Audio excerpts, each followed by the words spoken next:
Well, I wanted to say thank you for letting me come in today and talk to you guys a little bit about my topic, childhood obesity.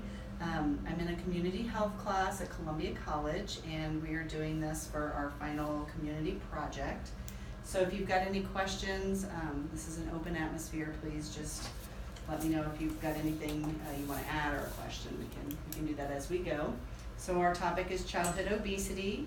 And this is just like a nursing education model we're going to talk about because you guys are out in the community and doing home health, how you can educate some of your patients and their families regarding this topic.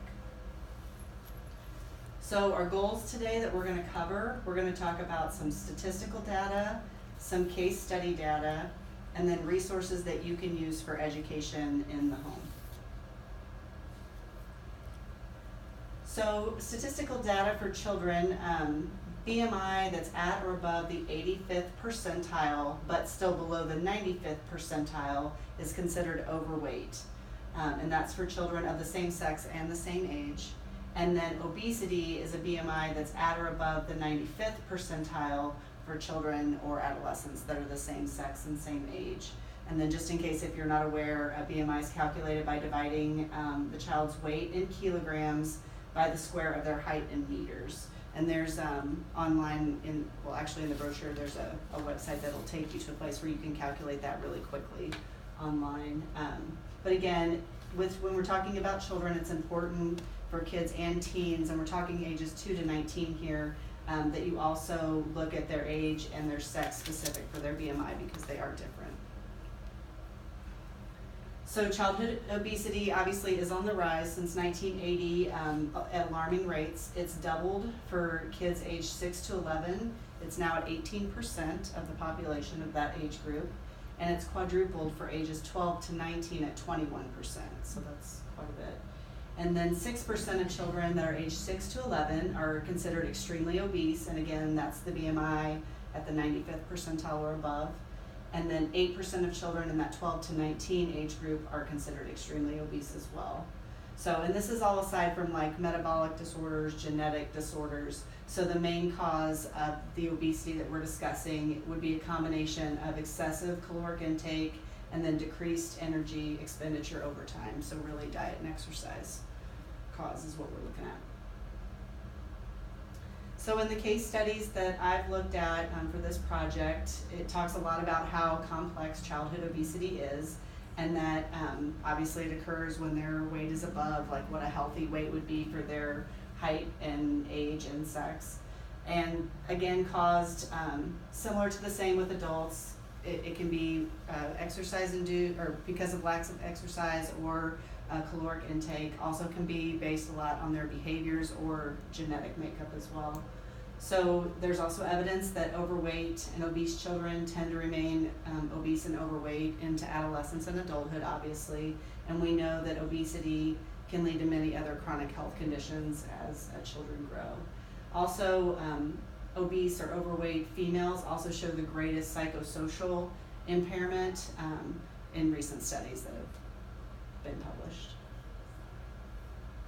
So the underlying issues, we've kind of got, this is a really short list here, but studies show that there are many underlying issues, but the main ones that we're going to focus on are easy access to fast food, increased portion sizes, less time and fewer opportunities for physical activity, and then sedentary lifestyle.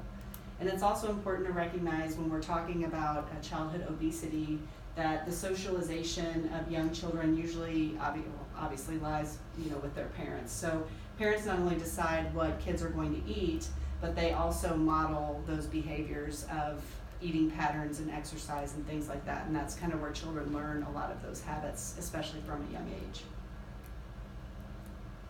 So some of the barriers with childhood obesity that have been uncovered through some of these studies are that parental awareness was the biggest one, which I thought was really interesting because a lot of the parents that were interviewed who had children that were extremely overweight or obese said they had no idea. Like they just thought their kid was going through a chubby phase or something of that nature, which was kind of interesting. They just really weren't, I don't want to say paying attention, but that's kind of what it was. They were just oblivious. And then, so most parents just weren't aware that their child would even fall into this category. And then it's our job as healthcare providers to obviously approach the subject tactfully, because it would all be in your approach. Of course, if you were just to not have kid gloves on, essentially you might rub someone the wrong way. So it's really important just to be supportive and provide education and resources and try to make them aware of the situation. So I came up with this the 7 E's for childhood obesity. In the beginning here, just start with education and awareness. Obviously, you as the healthcare provider, identifying the situation, and even that there needs to be some sort of an evaluation. So then, of course, the first E would be to evaluate the patient, and again, might need to evaluate the family situation as well there. Explore potential barriers, so try to figure out if there are things that need to be overcome before you bring this topic up, or maybe even after. Expand the options for health, so sometimes people don't know what they don't know, and just talking to them about maybe healthier eating choices or routes of exercise that don't require like a gym membership and things like that. Educating the family kind of expands on that, obviously, just letting them know, some of the main topics that go along with childhood obesity. And then exercise, starting somewhere, even if, just walking, just getting out every evening, taking a walk around the neighborhood, going to a park that's close. Eating healthy options, things that maybe they should steer clear of, that maybe they've been eating that they didn't know were high in sodium or things like that. And then lastly would be enjoy it or make it fun, for the kid. You don't want it to be this negative, have a negative connotation so that the kid doesn't want to do it. So just trying to make it, where it's as enjoyable as it can be. And then obviously at the end, just kind of reflecting on what worked and what didn't work, maybe with that specific family or just the population in general. So as a review, we talked I'm not sure if I did that on my slides there, but statistical data, we talked about study data, the barriers, and then the 7 E's, and then obviously just reviewing and reflecting on what you've provided to your patient.